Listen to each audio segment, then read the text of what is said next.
Bonjour à toutes et à tous et bienvenue dans ce briefing du marché du mardi 27 juillet 2021. Avant toute chose, je vous laisse prendre connaissance de l'avertissement légal sur les risques.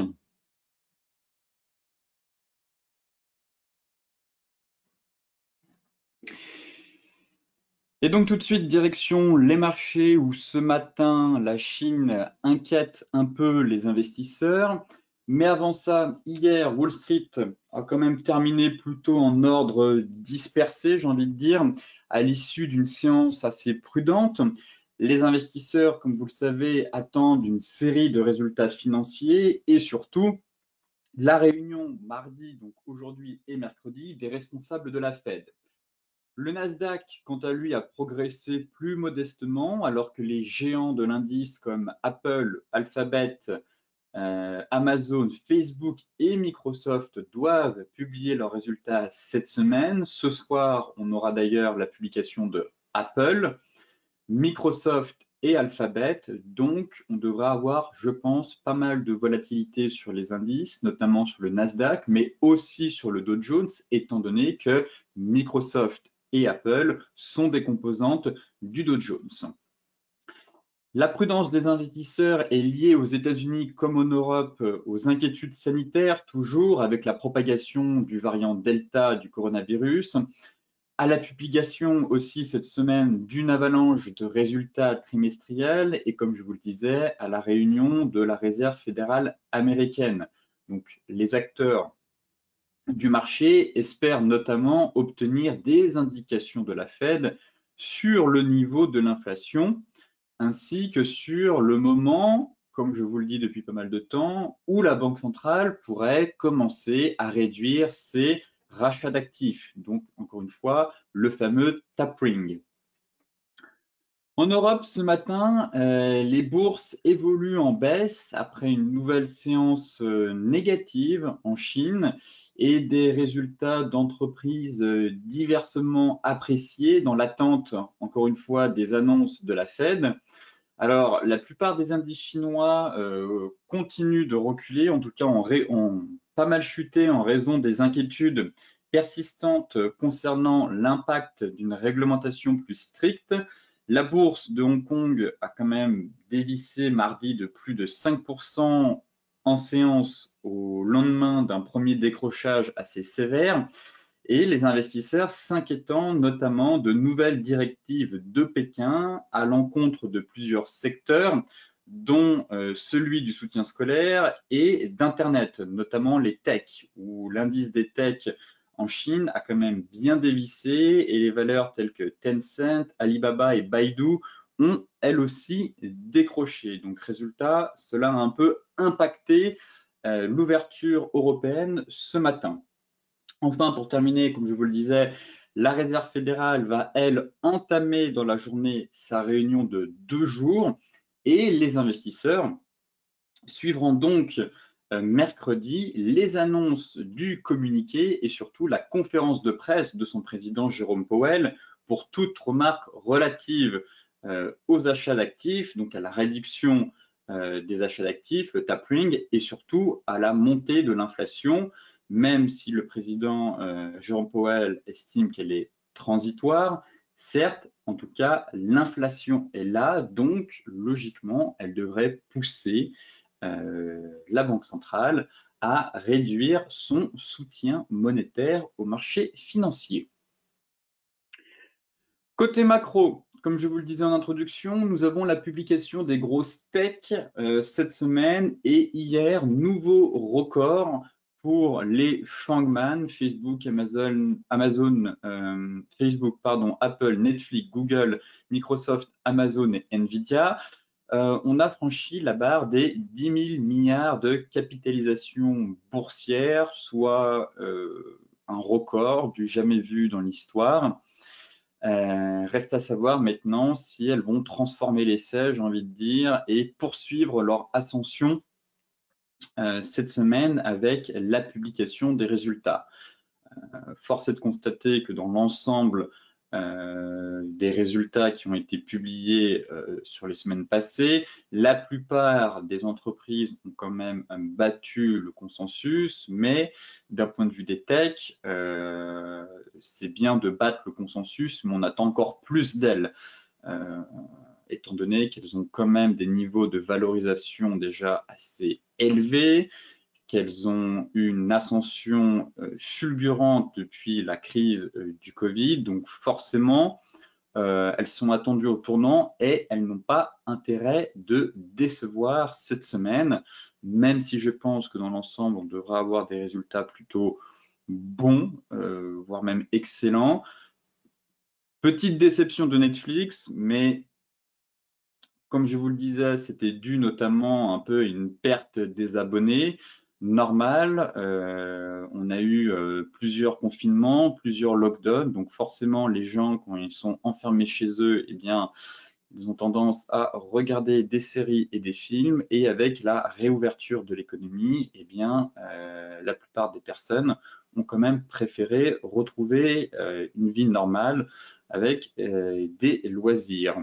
Donc forcément, Netflix a un peu déçu, étant donné que ses prévisions à venir concernant les nouveaux abonnés étaient un peu en baisse. Mais concernant Facebook, Apple, Google, Microsoft, Amazon et même Nvidia, je m'attends tout de même à des résultats assez monstrueux sur l'ensemble de ces techs.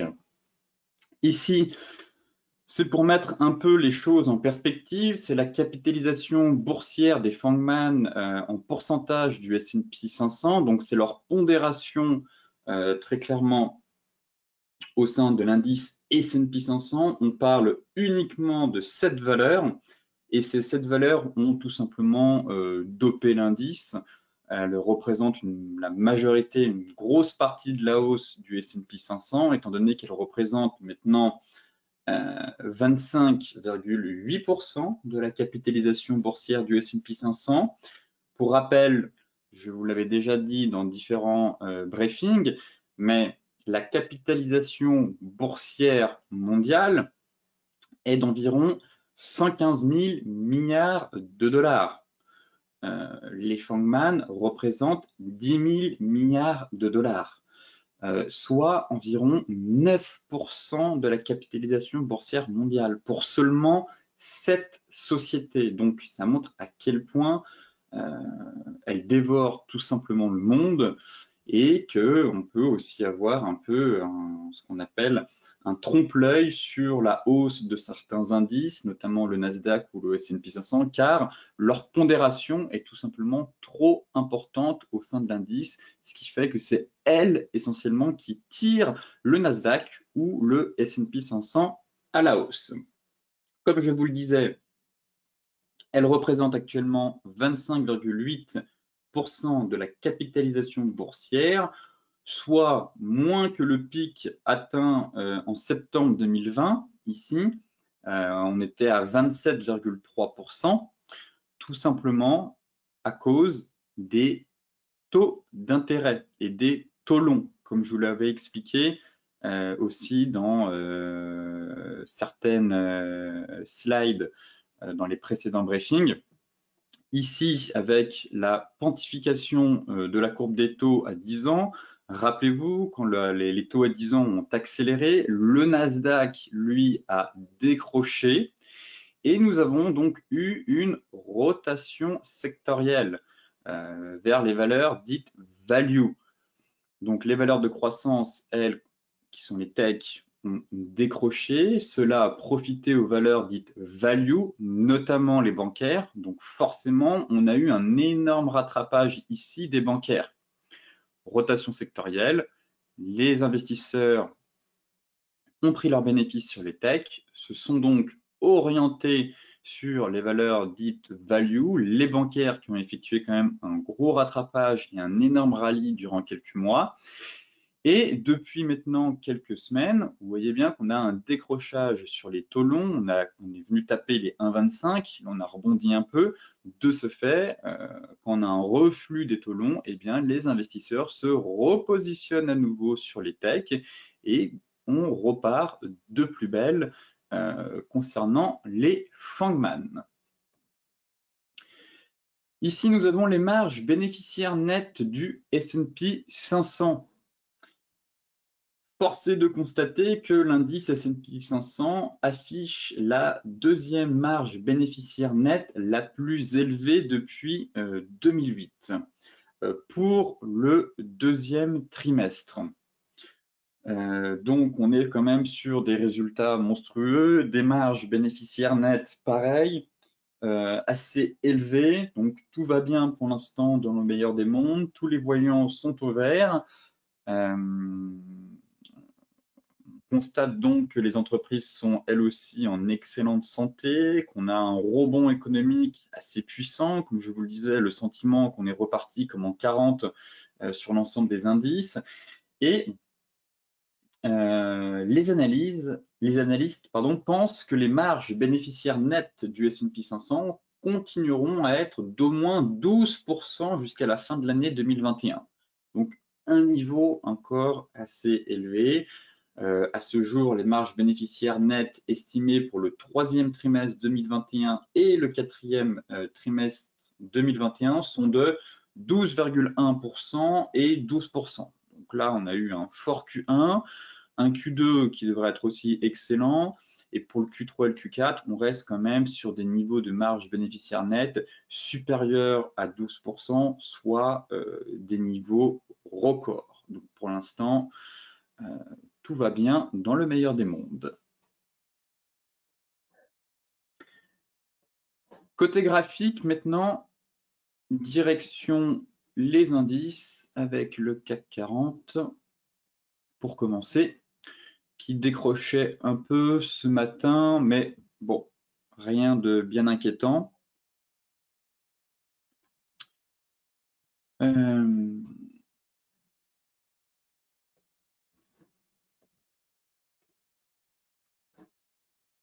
Alors, où en sommes-nous? On est toujours finalement au-dessus du porte-voix. Au-dessus de notre porte-voix, soutenu par une moyenne mobile 50, des résultats un peu mitigés, un peu mi-figue, mi-raisin, j'ai envie de dire, sur le CAC 40 ce matin. Worldline déçoit, LVMH, bon, au top, encore une fois, mais bon, elle ne prend pas non plus 3 ou 4%. Donc, à suivre cette semaine, hein, on aura d'autres publications, notamment dans le secteur du luxe, avec Kering, Hermès et L'Oréal.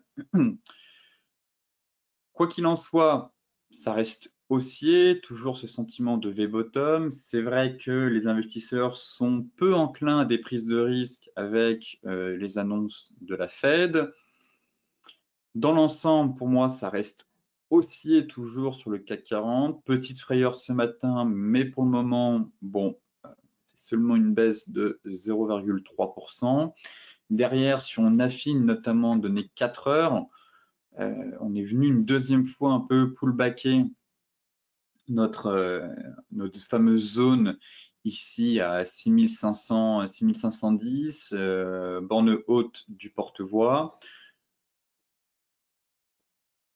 Pour l'instant, je reste haussier sur le CAC et je vais surveiller l'évolution dans les prochaines heures. Est-ce qu'on va alors former une épaule, tête, épaule? Et effectivement, si on enfonce les 6510, je pense qu'on aura une fausse sortie par le haut avec un risque de rechute en direction des 6450. Donc ça, ce serait le scénario plutôt baissier si on enfonce les précédents plus bas, avec une accélération sous 6510 points. Mais pour l'instant, on reste toujours sur des plus bas et des plus hauts de plus en plus haut. On est venu de nouveau pullbacker, donc potentiellement formation d'un range de consolidation. Très clairement entre 6520, 6515 et borne haute selon moi à 6588.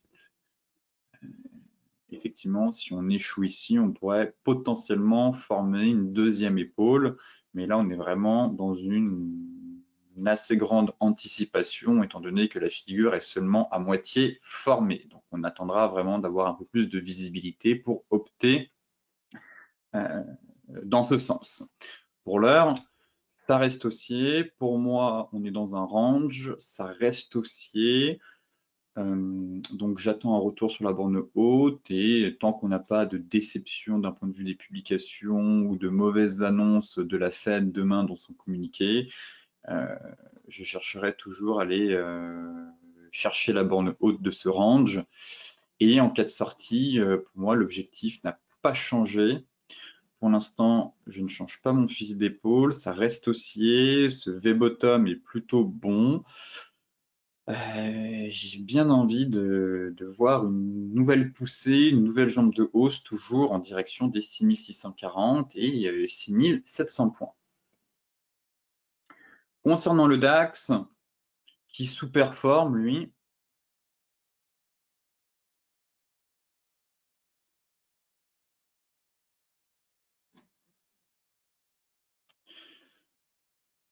le DAX qui sous-performe, plutôt neutre sur l'indice allemand. On est venu combler le gap.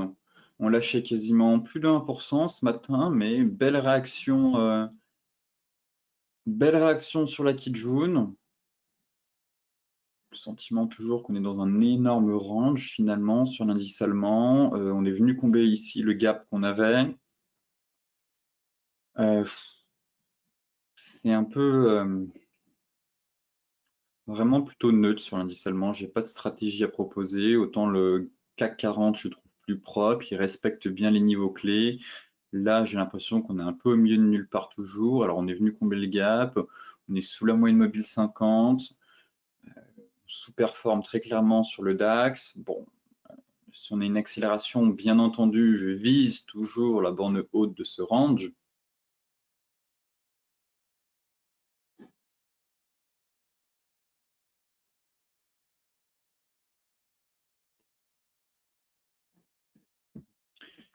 Mais pour l'heure,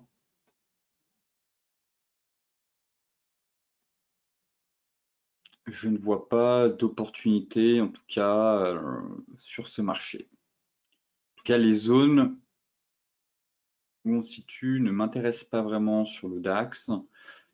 On est sous le nuage, sous la moyenne mobile 4 heures, sous la moyenne mobile daily 50. On est un peu prisonnier dans des gros niveaux. Donc, pour ma part, je vais m'abstenir sur le DAX pour ce jour. Je ne vois pas de grosses, j'ai pas beaucoup de visibilité sur l'indice, donc je préfère m'abstenir. À moyen long terme, par contre, effectivement, je vise toujours la borne haute de ce range à 15 800, 15 830. J'ai plutôt quand même, à court terme, complètement neutre, mais à moyen long terme, j'ai toujours un biais haussier en me disant qu'on est dans un range et qu'on va effectuer une nouvelle rotation complète pour de nouveau venir travailler la borne haute couplée à notre haut de canal daily. Le Dow Jones, eh bien, on va voir s'il va transformer l'essai ce soir, tout simplement car, effectivement, en données daily, ça semble plutôt bon et encourageant pour la suite.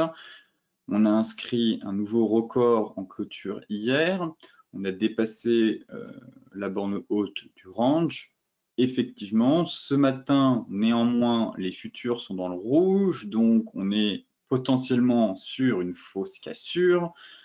Ce qui va m'intéresser, ça va être la clôture, mais la clôture risque d'être biaisée, tout simplement car on a les publications d'entreprise juste après.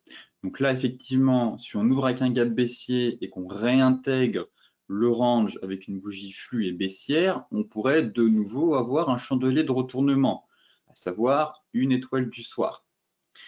Mais les résultats en clôture, on aura les résultats de Apple et Microsoft. Donc derrière, on pourrait faire un énorme gap haussier ou une énorme bougie flux avec les résultats et donc biaiser potentiellement le chandelier qu'on aurait fait la veille.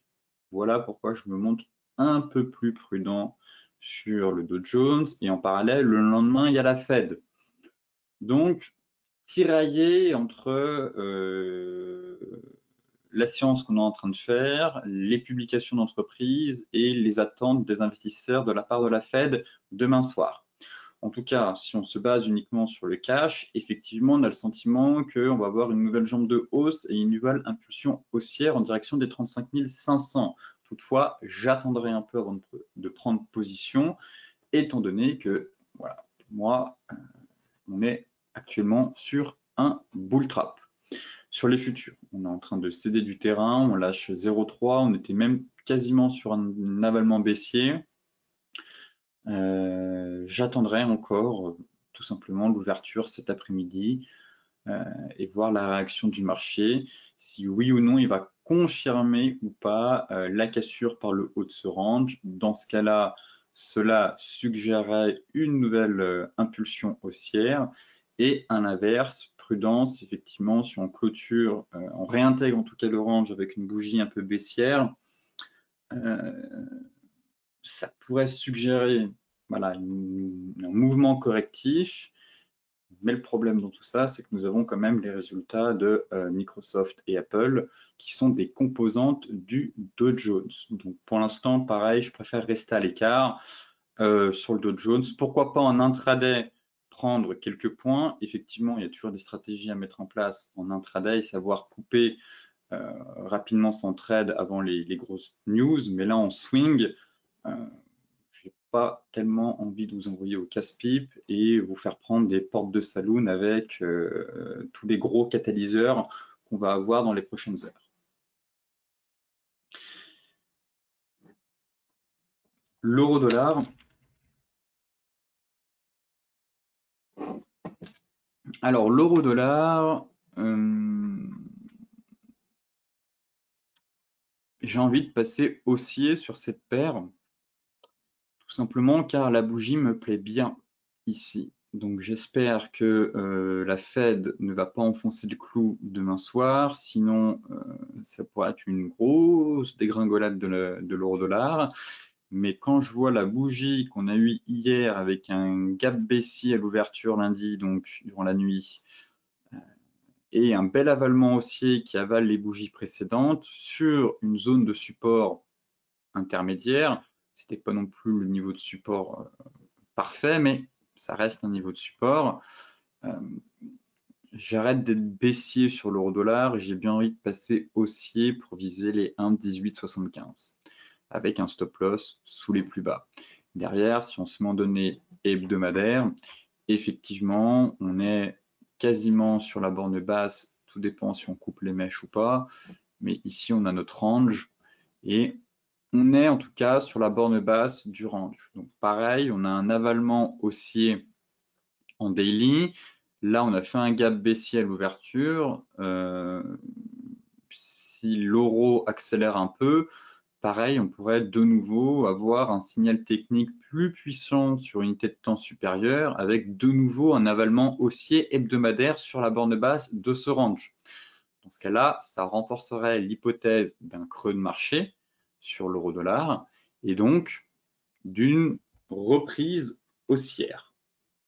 Voilà le plan sur l'euro-dollar. Mais je me montre effectivement plus prudent parce qu'on a la Fed cette semaine, mais d'un point de vue des prix, si je me base uniquement sur ça, on a beaucoup d'éléments techniques qui plaident en tout cas pour une fin de baisse, potentiellement un creux de marché et une reprise haussière. Donc voilà pourquoi j'ai bien envie de passer haussier maintenant, enfin de ne plus être baissier, plutôt espérer une reprise haussière en direction des 1,1875.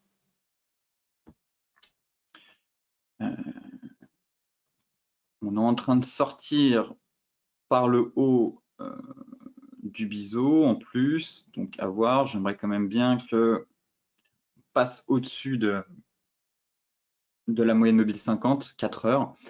Là, on a eu une belle sortie hier, on est en train de faire le pullback. Bon, on retravaille de nouveau l'oblique, mais j'aimerais bien que les prix voilà, confirment vraiment cette sortie et repassent au-dessus de la même 50 pour aller chercher déjà les 1,1875. Mais voilà, le sentiment qu'ici, on avait un peu une sortie de range par le haut, sortie de biseau, avalement haussier, donc En tout cas, je ne passe pas vendeur, je ne mettrai pas en place une stratégie vendeuse avec tant d'éléments techniques haussiers. L'AUD-USD, ça reste baissier cette paire. De toute façon, on est sur des plus bas, des plus hauts, des plus bas, de plus en plus bas. On peut cadrer un peu cette dynamique baissière toujours avec une oblique ici, et j'ai bien envie de repasser vendeur bientôt si on enfonce la Kijun pour aller chercher l'objectif final. Rappelez-vous, on avait travaillé cette paire plusieurs fois à la vente. Une première fois ici sur la cassure de la ligne de coup sur pullback, une deuxième fois ici sur la cassure du support avec la cassure Tenkan Kijun pour aller chercher le niveau 2, TP2, et le TP3, c'est tout simplement l'objectif de l'épaule tête-épaule, juste ici. Donc là, le TP1 était fait, TP2, et l'objectif final de cette épaule tête-épaule, c'est les 0,7175. Donc là, on est quand même sur une belle dynamique baissière, des plus hauts et des plus bas de plus en plus bas. Là, on a fait un sommet, mais finalement, j'ai l'impression que ça ne prend pas le niveau des 0,7665. C'est quand même voilà, un niveau de prix ici intéressant qu'on est venu taper avec les mèches. L'excès aussi est juste ici. Là, on repasse sous ce niveau. Donc, si on affine un peu en données 4 heures, effectivement, on a de nouveau en range. On est encore une fois capé par la moyenne mobile 50. Si je trace comme il faut le range, ça donne ça. Pareil, encore une fois, en fait, si on casse la borne basse, on a quand même une belle bougie flux ici en données 4 heures qui me plaît bien. J'aime beaucoup cette bougie qui a vraiment empêché la poursuite du rebond. Derrière, ça cale, on est sur support, potentiellement aussi un double top. Mais si on enfonce de nouveau ce niveau, eh bien, avec un stop loss sous les plus hauts, un stop loss court, pour essayer d'être un peu agressif, je viserai donc une nouvelle impulsion baissière pour aller chercher l'objectif final de l'AUD-USD aux alentours des 0,7175. En données horaires, bon, pas plus d'informations que ça, on est dans un range 4 heures, on peut même le tracer en horaire. Là, on est sur le milieu de range qui correspond aussi à la résistance au niveau de support maintenant devenu résistance. Donc pareil, hein, tant qu'on reste sous ce niveau-là, j'estime en tout cas que les vendeurs gardent la main, qu'on est tout simplement, on s'inscrit pour l'instant au sein d'un rebond, mais la dynamique reste baissière. Et que si on enfonce ce bas de range, je verrai bien une nouvelle accélération à la baisse. L'AUD NZD, j'aime beaucoup ce qu'on est en train de faire sur cette paire. Tout simplement car en fait, on est sur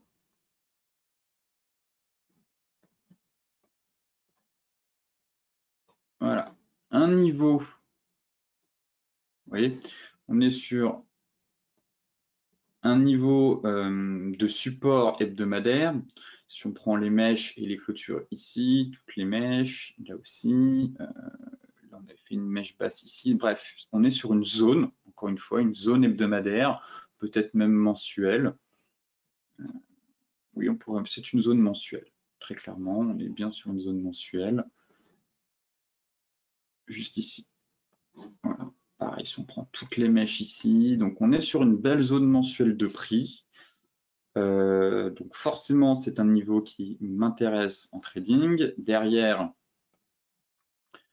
je l'ai aussi matérialisé en hebdomadaire, donc on va la supprimer. Et maintenant qu'on l'a identifié aux alentours des 1,0540, 1,05. Allez, on va arrondir 1,0540, 1,0560. Si on affine en données daily, j'aime beaucoup l'avalement haussier qu'on est en train de faire. Vous voyez, là, on est en train de faire un superbe avalement haussier couplé à une divergence haussière. Donc là, pour moi, c'est un peu le plan de trading de la semaine sur cette paire. Hop, c'est très propre. C'est propre, j'aime cette configuration. Voilà. Et l'abalement est en train de valider la divergence haussière daily. Donc voilà pour moi le plan de la semaine, l'opportunité de la semaine. Je trouve que c'est vraiment l'AUD-USD. On va faire le suivi.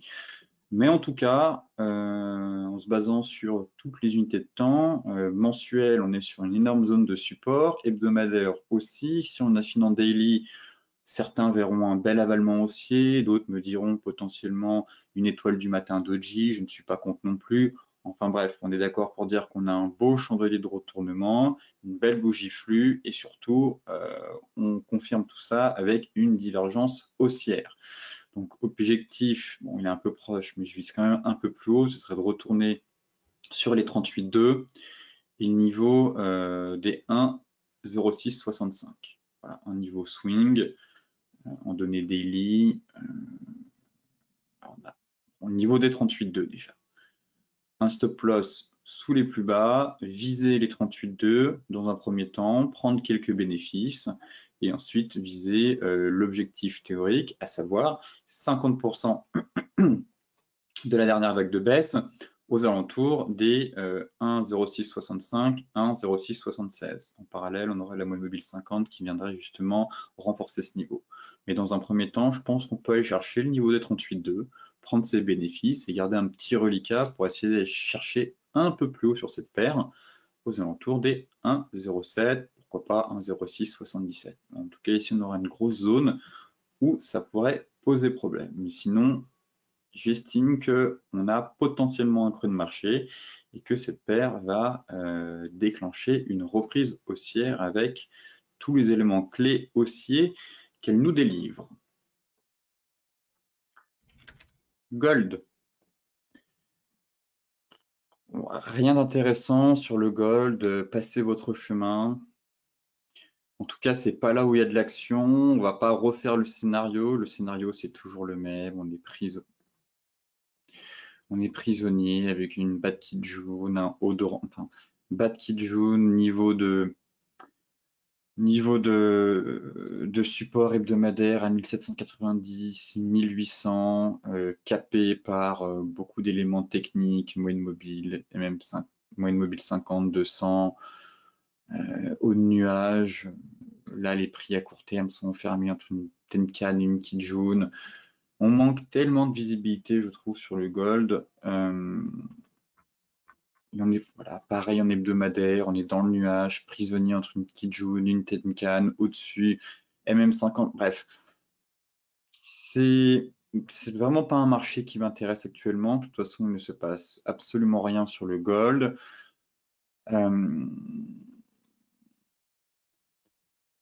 Et on est bloqué par tant de niveaux à la hausse ou à la baisse. J'attends de voir si la Fed va nous envoyer quelques signaux, notamment si elle évoque l'inflation. Peut-être que cela devrait justement déclencher pas mal de volatilité et enfin sortir de cette zone de léthargique. On est vraiment dans une zone où il ne se passe absolument rien. Les investisseurs ne savent même pas ce qu'ils doivent faire. Est-ce qu'il faut acheter ou est-ce qu'il faut vendre? Même eux, on n'a aucune idée. Donc, pour l'instant, plutôt neutre. On est dans un range. On peut toujours essayer de travailler, bien entendu, la borne basse, la borne haute, mais c'est léthargique. Hein. Vous voyez qu'on a des signaux haussiers sur la borne basse. Finalement, ça cale. On fait pas de belles rotations. On n'a pas un joli range avec des oscillations très belles. À chaque fois, on est vraiment un marché tiraillé qui sait pas vraiment ce qu'il doit faire, des investisseurs qui hésitent.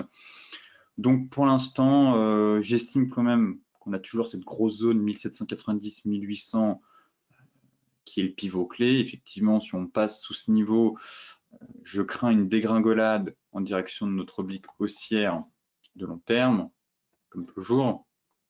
Et là, c'est un niveau clé qui va m'intéresser pour me positionner à l'achat. Mais sinon, on a trop d'éléments en données 4 heures, daily, hebdomadaire, qui bloquent, qui empêchent le marché vraiment de sortir de cette zone où il se passe absolument rien depuis bientôt 3 semaines. Donc, soyez prudents, évitez, voilà, protégez vite vos trades, en tout cas sur le gold si vous tradez cet actif, parce que là, ça peut partir dans un sens comme dans l'autre. Et puis, voilà, on a du mal à avoir des belles impulsions. Il faut vraiment aller sur des marchés où flux directionnel, impulsif, vous vous positionnez dans le sens du flux, vous prenez pas mal de points, plutôt que des marchés bloqués et assez vaseux surtout. Le Brent. Le Brent, ça reste aussi, hein, finalement, on a eu une belle bougie hier.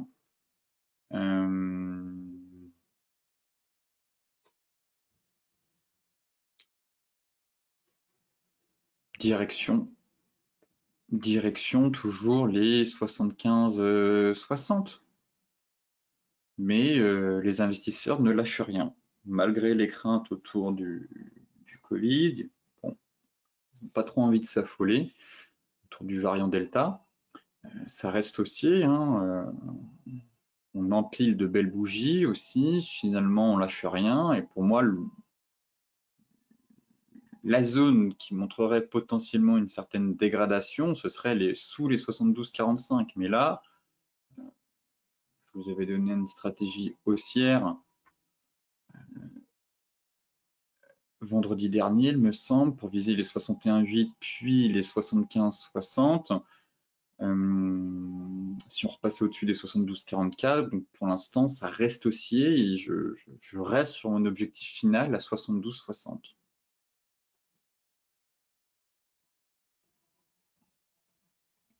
Donc je vais l'enlever. Ça reste haussier, de toute façon, on s'inscrit pareil au sein d'un énorme rebond en V-bottom au-dessus de la Kijun en données 4 heures. Donc objectif final 72,50. Pour moi, se positionner maintenant à l'achat, ce n'est pas judicieux. À la vente, absolument pas. C'est pas baissier. À la hausse, le problème, c'est que c'est limité, sauf si certains d'entre vous ont réussi à se positionner à la cassure ici pour aller chercher ce niveau. Derrière, on fera le point une fois qu'on aura atteint ce niveau-là, les 75-60. Mais pour l'heure, aujourd'hui, j'estime qu'il n'y a pas de grosse opportunité sur le pétrole, sauf si vous êtes positionné ici sur la cassure et que vous avez réussi à prendre un trade. Dans ce cas-là, vous êtes à break-even et vous espérez qu'on aille chercher l'objectif final. Les niveaux qui vont m'intéresser maintenant, ça reste bien entendu ce niveau-là, mais surtout un nouveau test près de l'oblique. Voilà, donc en hebdomadaire, ce que je vais surveiller maintenant, la divergence, elle n'est pas validée. Ça va être une nouvelle touchette vers l'oblique.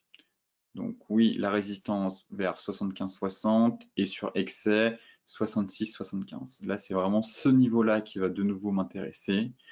Et on fera le point une fois que le marché aura atteint cette zone pour savoir si on opte pour une stratégie baissière pour la semaine. Mais pour l'heure, on s'inscrit toujours au sein d'un rebond. Les acheteurs ne lâchent rien. Donc, patience sur le Brent si vous êtes vendeur. Enfin, j'espère pas, mais si vous avez une envie de vendre, eh bien, attendez encore un peu. Le light, c'est exactement la même chose. Au-dessus de la Tenkan, au-dessus des 71,50, aucune raison d'être baissier pour l'instant. On cale un peu quand même, on sous-performe sur le light, on a déjà dépassé les 61,8 sur le Brent. Le light, on est encore en dessous, mais pareil, en fait, on a la Kijun, la MM50 qui remonte, on est au-dessus de la zone des 71,50. J'ai pas envie d'être vendeur sur support, en fait.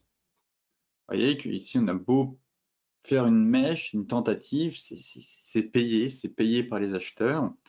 Et donc là, on a trop d'éléments techniques qui convergent et j'ai absolument pas envie de passer vendeur si c'est pour se faire éclater derrière à la hausse et qu'on remonte encore une fois pour aller chercher les 74-70. Plutôt neutre sur le light. On est prisonnier, vous voyez, entre notre zone ici du niveau des 50 et les 61,8. Ça reste haussier car on s'inscrit au sein d'un rebond, enfin pas un rebond technique, d'une reprise haussière. parce que le rebond il est quand même assez puissant là. À court terme, on est dans un range et j'attends qu'on sorte de ces deux niveaux. Voilà. Effectivement, si on pète les 61,8, je verrai bien l'accélération en direction des 74-70 et potentiellement, pourquoi pas, opter pour une stratégie vendeuse. Tout dépend le signal qu'on a sur les unités de temps supérieures. Si on repasse sous les 50%, si on repasse sous la zone et si on enfonce les 50%.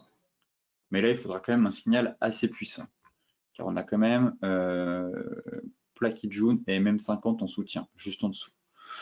Donc, attention, voilà pourquoi je veux vraiment un signal puissant à la baisse, parce que là, on a des gros obstacles quand même. Mais pour l'heure, plutôt neutre sur le light.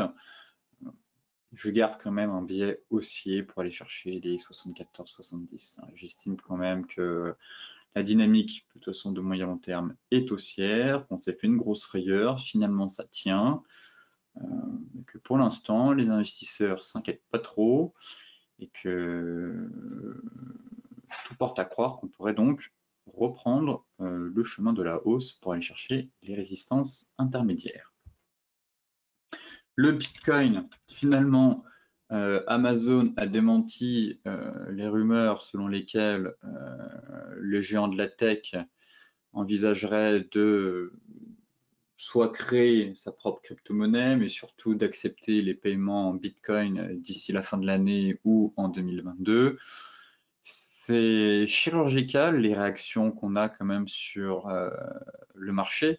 Vous voyez qu'on est venu vraiment chercher la borne haute du range et boum, c'est venu vendre. Alors, certains ont dû prendre leurs bénéfices, étant donné que soit vous êtes rentré sur la divergence horaire, je ne vais pas revenir dessus, soit sur l'avalement haussier. Vous connaissez maintenant la stratégie de trading range qui consiste à prendre ses bénéfices sur la borne haute ou le milieu de range. Donc, j'espère que la plupart d'entre vous ont quand même pris des bénéfices une fois que le Bitcoin est arrivé sur les 40 300 $ et qu'ils n'ont pas été trop cupides. Rien n'est fait. Rien n'est fait. Vous voyez qu'on a certes eu des prises de bénéfices, mais on empile toujours des bougies vertes. Donc, les traders ont pris leurs bénéfices après une hausse. Allez, on va dire que vous êtes rentré ici après une hausse de quasiment 30%. Celles et ceux qui ont pris la divergence, c'est sûr qu'ils ont eu une hausse de 36%. Prise de bénéfices. Les investisseurs de moyen long terme, même certains traders, je pense, attendent patiemment une nouvelle réaction sur ce niveau, pour voir si on casse. Car effectivement, si on casse, c'est reprise en U, en direction 44 850, 50 500. Pour l'heure, on reste toujours dans une phase de trading range. Donc, on va surveiller les prochains jours. Ce n'est pas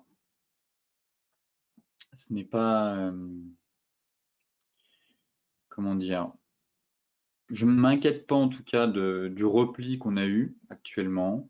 Ce n'est pas mauvais, tant mieux, ça permet au cours de respirer après la grosse accélération et aux indicateurs un peu de souffler un peu après être atteint les zones de surachat.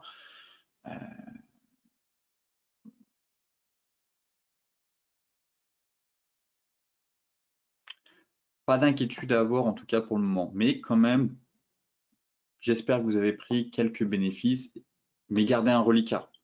En tout cas, pour l'instant, c'est pas en mode trading range, je sors toute ma position et je passe vendeur. Voilà, c'est ça que je veux dire vraiment quand je vois la configuration graphique des prix. C'est pas désastreux. Malgré cette correction, on reste au-dessus de la Tenkan, c'est vert, on n'est pas dans une séance panique où finalement on retombe et c'était que de la poudre aux yeux. Pour l'instant, ça tient, ça reste haussier, donc je ne passe pas vendeur. En tout cas, j'opte pas pour une stratégie de trading range en mode coupez vos achats, il faut passer vendeur, on va retourner en direction des 30 000. Absolument pas.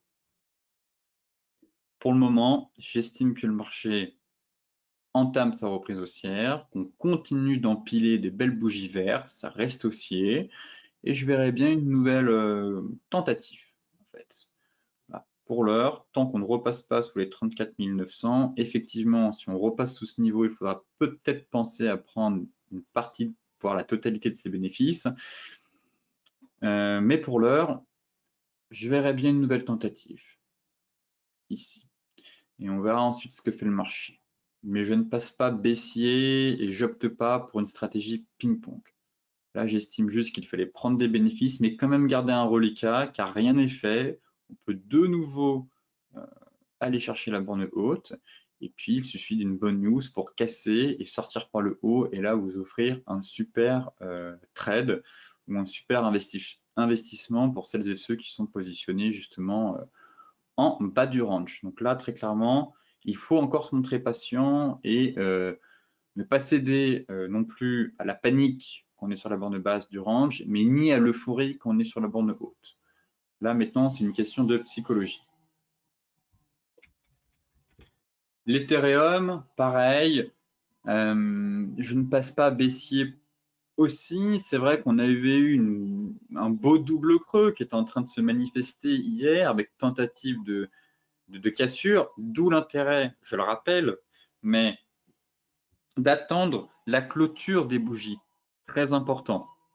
Toujours la clôture des bougies pour valider le scénario. Là, en clôture de bougie, le double creux n'est pas validé. Je ne passe pas baissier pour autant, car on est au-dessus de la même 50, on a percé le nuage, au-dessus de la même 200, au-dessus de la quille jaune, on continue d'empiler des bougies vertes. Encore une fois, comme sur le BTC, je verrai bien un nouveau test. Donc, pareil, si vous êtes trader et vous êtes positionné sur la borne basse du range, eh bien vous avez pris des bénéfices. Pareil pour les investisseurs de moyen long terme. Peut-être que certains ont préféré prendre des bénéfices, d'autres, au contraire, ont patienté dans l'attente d'avoir un peu plus de visibilité et se disent qu'en donné 4 heures, ça reste haussier pour l'instant. Et donc, on avisera si on fait de nouveau, si on parvient à reconquérir une nouvelle fois les 2400. Pour ma part, je garde un biais haussier. Toutefois, rien n'est fait. Mais voilà, vous connaissez mon scénario de moyen long terme qui est une reprise en U sur l'ensemble des crypto-monnaies. Pour l'instant, ça, je n'ai pas changé mon scénario. J'attends encore une confirmation. Et là, il me faut une clôture au-dessus des 2400 pour l'Ethereum et confirmer ce double creux pour accélérer en direction des 2900 et des 3000. Ce qui permettrait au BTC, pareil, s'il sort des 40 800, d'accélérer en direction des 45 000 et des 50 000 $. Donc là, on va surveiller les prochains jours car ça devrait être intéressant pour l'ensemble des crypto-monnaies. Écoutez, sur ce briefing des marchés touche à sa fin. Comme d'habitude, je vous souhaite une excellente journée, de très bons trades et soyez prudents sur les marchés, notamment avec cette pluie de résultats et le communiqué de la Fed à venir demain soir surtout. Je vous souhaite donc une bonne journée et on se retrouve demain pour faire un nouveau point complet sur la planète finance.